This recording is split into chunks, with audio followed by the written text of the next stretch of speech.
খুলনায় চালকের মাথায় আঘাত করে রিকশা ছিনতাইয়ের ঘটনা ঘটেছে।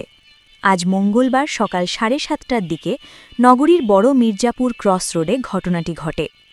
তাকে চিকিৎসার জন্য খুলনা মেডিকেল কলেজ হাসপাতালে নেওয়া হয়েছে।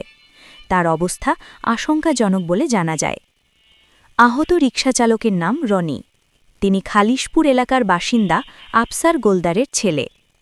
পুলিশ ও স্থানীয়রা জানায়, সকাল 7:30টার দিকে নগরীর বড় মির্জাপুর রোড হয়ে যাত্রীসহ রিকশাটি মির্জাপুর ক্রস রোডে প্রবেশ করে।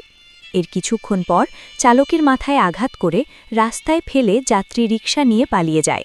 চালকের চিৎকার শুনে স্থানীয়রা উদ্ধার করে হাসপাতালে নিয়ে যায়। খুলনা থানার ভারপ্রাপ্ত কর্মকর্তা ওসি মোহাম্মদ কবির হোসেন জানান, রনির অবস্থা আশঙ্কাজনক।